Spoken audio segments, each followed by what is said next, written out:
ನಮಸ್ಕಾರ ವೀಕ್ಷಕರೇ, ಕಲಾ ಟಿವಿ ಕನ್ನಡ ಚಾನಲ್ಗೆ ಸ್ವಾಗತ. ಫ್ರೆಂಡ್ಸ್, ಇವತ್ತು ನಾನು ಮೂಲಂಗಿನ ಉಪಯೋಗಿಸ್ಕೊಂಡು ಸಿಂಪಲ್ಲಾಗಿ ಮೂಲಂಗಿಯಿಂದ ಪಲ್ಯನ ಯಾವ ರೀತಿ ಮಾಡ್ಬೋದು ಅಂತಂದ್ಬಿಟ್ಟು ತುಂಬ ಸರಳವಾಗಿ ತೋರಿಸ್ಕೊಡ್ತಾ ಇದ್ದೀನಿ. ಅದರೊಳಗೂ ಬೇಸಿಗೆ ಬಂದಿರೋದ್ರಿಂದ ಈಗಂತೂ ನೀರಿನ ಅಂಶ ಉಳ್ಳ ನಾವು ತರಕಾರಿಗಳನ್ನ ಜಾಸ್ತಿ ತಿನ್ನೋದ್ರಿಂದ ನಮ್ಮ ದೇಹವನ್ನು ನಾವು ಆದಷ್ಟು ತಂಪಾಗಿ ಇಟ್ಕೊಬೋದು. ಈಗ ಕ್ಯಾರೆಟು, ಬೀಟ್ರೂಟ್ ಆಗಿರ್ಬೋದು, ನವಿಲುಕೋಸು ಆಗಿರ್ಬೋದು, ಈ ರೀತಿ ಪಲ್ಯಗಳನ್ನ ನಾವು ಮಾಡ್ಕೊಂಡು ತಿನ್ನೋದ್ರಿಂದ ಆರೋಗ್ಯನ ತುಂಬ ಚೆನ್ನಾಗಿ ಇಟ್ಕೊಬೋದು.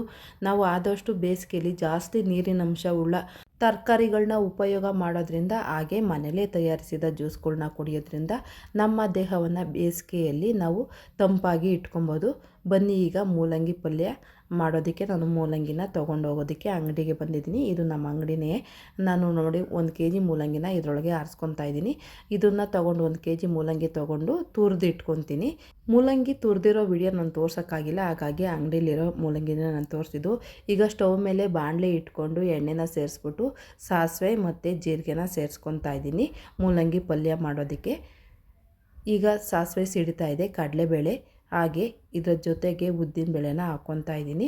ಉದ್ದಿನಬೇಳೆ ಮತ್ತು ಕಡಲೆಬೇಳೆ ಒಂದು ಸ್ವಲ್ಪ ರೋಸ್ಟ್ ಆಗಬೇಕು. ಅದಾದಮೇಲೆ 2 ಈರುಳ್ಳಿನ ಸಣ್ಣದಾಗಿ ಕಟ್ ಮಾಡಿಬಿಟ್ಟು ನಾನು ಸೇರಿಸ್ಕೊತಾ ಇದ್ದೀನಿ. ಹಾಗೆ 1 ಗೆಡ್ಡೆ ಬೆಳ್ಳುಳ್ಳಿನ ಒಂದು ಸ್ವಲ್ಪ ಜಜ್ಜಿಬಿಟ್ಟು ಹಾಕ್ಕೊತಾ ಇದ್ದೀನಿ. ಕರಿಬೇವಿನ ಸೊಪ್ಪು ಮತ್ತು ಖಾರಕ್ಕೆ ಬೇಕಾದಷ್ಟು ಹಸಿಮೆಣ್ಸಿನ್ಕಾಯಿನ ಹಾಕ್ಕೊತಾ ಇದ್ದೀನಿ. ಆದಷ್ಟು ಒಣಮೆಣ್ಸಿನ್ಕಾಯಿನ ನಾನು ಉಪಯೋಗ ಮಾಡೋದು. ಇವತ್ತು ಒಣಮೆಣ್ಸಿನ್ಕಾಯಿ ಖಾಲಿ ಆಗಿತ್ತು, ಹಾಗಾಗಿ ನಾನು ಹಸಿಮೆಣ್ಸಿನ್ಕಾಯಿನ ಹಾಕ್ಕೊತಾ ಇದ್ದೀನಿ. ಈ ಈರುಳ್ಳಿ ಬೇಗ ಬೇಯೋದಕ್ಕೆ ಒಂದು ಸ್ವಲ್ಪ ನೀರು ಬಿಟ್ಕೊಳ್ಳುತ್ತೆ, ಹಾಗಾಗಿ ಒಂದು ಸ್ವಲ್ಪ ಉಪ್ಪು ಹಾಕ್ಬಿಟ್ಟು ಈಗ ಒಂದು 2 ನಿಮಿಷಗಳ ಕಾಲ ನಾನು ಈ ಒಗ್ಗರಣೆಯಲ್ಲಿ ಈರುಳ್ಳಿನ ಬೇಯಿಸ್ಕೊತೀನಿ. ಮೂಲಂಗಿ ಪಲ್ಯನ ತುಂಬ ಸಿಂಪಲಾಗಿ ಮಾಡ್ಕೊಬೋದು. ಒಂದು 10 ನಿಮಿಷದೊಳಗಡೆ ನಾವು ರೆಡಿ ಮಾಡ್ಕೊಬೋದು. ಹಾಗೆ 2 ಟೊಮೊಟೊನ ನಾನು ಸಣ್ಣದಾಗಿ ಕಟ್ ಮಾಡಿಬಿಟ್ಟು ಸೇರಿಸ್ಕೊತಾ ಇದ್ದೀನಿ. ಈರುಳ್ಳಿ ಮತ್ತು ಟೊಮೊಟೊನ ಒಂದು 5 ನಿಮಿಷ ಬೇಯಿಸ್ಕೊಂಡ್ರೆ ಸಾಕು, ಚೆನ್ನಾಗೇ ಬೇಯುತ್ತೆ. 1 kg ಮೂಲಂಗಿನ ತುರಿದ್ಬಿಟ್ಟು ನಾನು ಈಗ ಒಗ್ಗರಣೆಗೆ ಸೇರಿಸ್ಕೊತಾ ಇದ್ದೀನಿ. ಮೂಲಂಗಿಲಿ ತುಂಬ ನೀರಿನಂಶ ಇರುತ್ತೆ. ನಾವು ತುರಿತಾ ಇರಬೇಕಾದ್ರೆ ಜ್ಯೂಸ್ ಎಲ್ಲ ಬರ್ತಾ ಇರುತ್ತೆ. ನೋಡಿ, ನೀವು ಕಾಣಿಸ್ತಾ ಇರ್ಬೋದು, ನಾನು ಮೂಲಂಗಿ ಹಾಕ್ತಾ ಇರಬೇಕಾದ್ರೆ ಒಂದು ಸ್ವಲ್ಪ ನೀರೆಲ್ಲನ ಹಾಗೇ ಇದೆ. ಅದನ್ನೆಲ್ಲ ವೇಸ್ಟ್ ಮಾಡಬೇಡಿ, ಈ ಒಗ್ಗರಣೆಗೆ ಸೇರಿಸ್ಕೊಬೇಕಾಗುತ್ತೆ. ನೋಡಿ, ಅದನ್ನೆಲ್ಲ ನಾನು ಫುಲ್ಲು ಹಾಕ್ಕೊತಾ ಇದ್ದೀನಿ. ಆ ಜ್ಯೂಸ್ ಎಲ್ಲನ ನಾವು ನೀರು ಹಾಕೋ ಅವಶ್ಯಕತೆ ಇರೋದಿಲ್ಲ ಮೂಲಂಗಿ ಪಲ್ಯಕ್ಕೆ, ಯಾಕೆಂದರೆ ಇದರೊಳಗೆ ಒಂದು 70-80% ನೀರಿನ ಅಂಶ ಇರೋದ್ರಿಂದ, ನಾವು ಉಪ್ಪು ಹಾಕಿರೋದ್ರಿಂದ ತುಂಬ ಚೆನ್ನಾಗಿ ನೀರೆಲ್ಲ ಬಿಟ್ಕೊಳ್ಳುತ್ತೆ. ಬೇಯೋದಕ್ಕೆ ಎಷ್ಟು ನೀರಿನ ಅಂಶ ಬೇಕೋ ಅಷ್ಟು ಚೆನ್ನಾಗಿ ಈ ಮೂಲಂಗಿಲೇ ಇರೋದ್ರಿಂದ ನಾವು ನೀರು ಹಾಕೋ ಅವಶ್ಯಕತೆ ಇರೋದಿಲ್ಲ. ನೀರು ಹಾಕಿದ್ರೆ ಒಂದು ಸ್ವಲ್ಪ ಪಲ್ಯ ನೀರು ಥರ ಆಗೋಗುತ್ತೆ. ಹಾಗಾಗಿ ನಾನು ನೀರು ಹಾಕ್ಕೊಂಡಲೇ ಪಲ್ಯನ ಮಾಡ್ಕೊತಾ ಇದ್ದೀನಿ.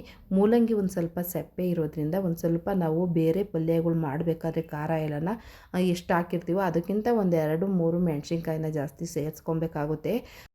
ಮೂಲಂಗಿ, ಕ್ಯಾರೆಟು ಹಾಗೆ ನವಿಲುಕೋಸು ಪಲ್ಯ ಎಲ್ಲ ಮಾಡಿದಾಗ ಒಂದು ಸ್ವಲ್ಪ ಸಪ್ಪೆ ಅನ್ನಿಸ್ತಾ ಇರುತ್ತೆ. ಹಾಗಾಗಿ ಒಂದು ಸ್ವಲ್ಪ ನಾವು ಉಪ್ಪು, ಖಾರ ಮತ್ತು ಗರಂ ಮಸಾಲ ಎಲ್ಲ ಹಾಕೋದ್ರಿಂದ ಒಂದು ಸ್ವಲ್ಪ ರುಚಿ ಜಾಸ್ತಿ ಆಗುತ್ತೆ. ನೋಡಿ ಫ್ರೆಂಡ್ಸ್, ಮೂಲಂಗಿಲಿರೋ ನೀರೆಲ್ಲ ನೀಟಾಗಿ ಬಿಟ್ಕೊತಾ ಇದೆ. ಮೂಲಂಗಿಗೆ ಒಗ್ಗರಣೆ ಹತ್ತೋವರೆಗೂ ಮಿಕ್ಸ್ ಮಾಡಿಕೊಂಡು ಅದಾದಮೇಲೆ ಪ್ಲೇಟ್ ಮುಚ್ಚಿಬಿಟ್ಟು ಒಂದು 2-3 ನಿಮಿಷ ನಾವು ಬೇಯಿಸ್ಕೊಬೇಕಾಗುತ್ತೆ. ಒಂದು 2 ನಿಮಿಷ ಬೇಯಿಸ್ಕೊಂಡಾದ್ಮೇಲೆ ಪ್ಲೇಟ್ ತೆಗೆದ್ಬಿಟ್ಟು ಮತ್ತೆ ಇನ್ನೊಂದು ಸಲ ಮಿಕ್ಸ್ ಮಾಡ್ಕೊಬೇಕಾಗುತ್ತೆ. ಹೀಗೆ ಮಿಕ್ಸ್ ಮಾಡ್ಕೊಳೋದ್ರಿಂದ ನೀಟಾಗಿ ಮೂಲಂಗಿ ಎಲ್ಲ ಒಂದೇ ಸಮನಾಗಿ ಬೇಯುತ್ತೆ. ಈ ಸಮಯದಲ್ಲಿ ನಾವು ಉಪ್ಪು, ಖಾರ ಮತ್ತು ಗರಂ ಮಸಾಲ ಎಲ್ಲ ಆ್ಯಡ್ ಮಾಡ್ಕೊಬೇಕಾಗುತ್ತೆ. ನೋಡಿ, ಈಗ ಅರ್ಧ ಬೆಂದಿದೆ ಮೂಲಂಗಿ. ಈ ಸಮಯದಲ್ಲಿ ರುಚಿಗೆ ತಕ್ಕಷ್ಟು ಉಪ್ಪನ್ನು ಸೇರಿಸ್ಕೊತಾ ಇದ್ದೀನಿ. ಒಂದು ಅರ್ಧ ಟೇಬಲ್ ಸ್ಪೂನು ಧನ್ಯ ಪುಡಿ ಹಾಕೋದ್ರಿಂದ ತುಂಬಾ ರುಚಿಯಾಗಿರುತ್ತೆ ಮೂಲಂಗಿ ಪಲ್ಯ.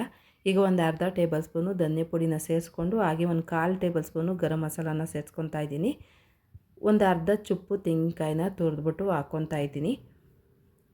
ಇಲ್ಲಿ ಹಾಕಿರೋ ಪದಾರ್ಥಗಳನ್ನೆಲ್ಲ ನೀಟಾಗಿ ಒಂದಕ್ಕೊಂದು ಬೆರೆಯಾಗಿ ಮಿಕ್ಸ್ ಮಾಡ್ಕೊಬೇಕಾಗುತ್ತೆ.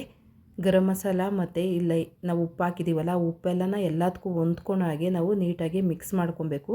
ಮಿಕ್ಸ್ ಮಾಡಿಬಿಟ್ಟು ಒಂದು 2 ನಿಮಿಷ ನಾವು ನೀಟಾಗಿ ಇದಕ್ಕೆಲ್ಲನೂ ಉಪ್ಪು ಹೊಂದೋ ಹಾಗೆ ನಾವು ಬೇಯಿಸ್ಕೊಳೋದ್ರಿಂದ ತುಂಬ ರುಚಿಕರವಾದ ಮೂಲಂಗಿ ಪಲ್ಯನ ರೆಡಿ ಮಾಡ್ಕೊಬೋದು. ಕೊನೆಯದಾಗಿ ಒಂದು ಸ್ವಲ್ಪ ಕೊತ್ತಂಬರಿ ಸೊಪ್ಪನ್ನು ಹಾಕ್ಬಿಟ್ಟು ಒಂದು 2-3 ನಿಮಿಷ ನಾವು ಬೇಯಿಸ್ಕೊಂಡ್ರೆ ತುಂಬ ರುಚಿಕರವಾದ ಮೂಲಂಗಿ ಪಲ್ಯನ ರೆಡಿ ಮಾಡ್ಕೊಬೋದು.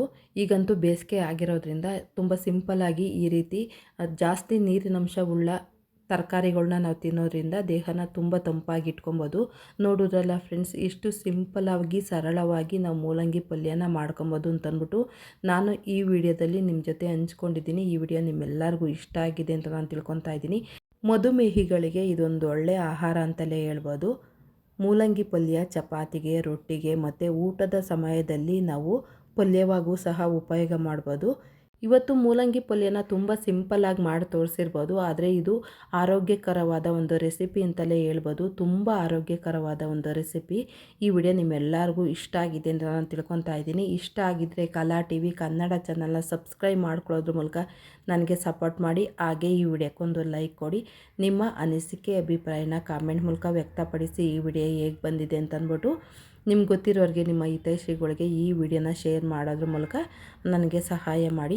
ನಿಮ್ಮ ಬಿಡುವಿಲ್ಲದ ಸಮಯದಲ್ಲಿ ಬಿಡು ಮಾಡಿಕೊಂಡು ಈ ಚಾನಲ್ನ ಓಪನ್ ಮಾಡಿ ಈ ವಿಡಿಯೋನ ಕೊನೆವರೆಗೂ ನೋಡಿದ್ದಕ್ಕೆ ನಾನು ತುಂಬ ಹೃದಯದ ಧನ್ಯವಾದನ ಅರ್ಪಿಸ್ತಾ ಇದ್ದೀನಿ. ಹಾಗೆ ನಮ್ಮ ಚಾನಲ್ಗೆ ಯಾರೆಲ್ಲ ಸಬ್ಸ್ಕ್ರೈಬ್ ಆಗಿದ್ದೀರೋ ಅವ್ರಿಗೂ ನಾನು ತುಂಬ ಹೃದಯದ ಧನ್ಯವಾದನ ಅರ್ಪಿಸ್ತಾ ಇದ್ದೀನಿ. ಇವತ್ತಿನ ವಿಡಿಯೋನ ಇಲ್ಲಿಗೆ ಎಂಡ್ ಮಾಡ್ತಾ ಇದ್ದೀನಿ. ಮತ್ತೊಂದು ವಿಡಿಯೋದಲ್ಲಿ ಮತ್ತೊಮ್ಮೆ ನಾವಿಬ್ಬರು ಭೇಟಿಯಾಗೋಣ. ಅಲ್ಲಿವರೆಗೂ ನಾನು ತುಂಬ ಹೃದಯದ ಧನ್ಯವಾದನ ಇನ್ನೊಮ್ಮೆ ಅರ್ಪಿಸ್ತಾ ಇದ್ದೀನಿ. Thank you friends. ಮತ್ತೊಮ್ಮೆ ಸಿಗೋಣ.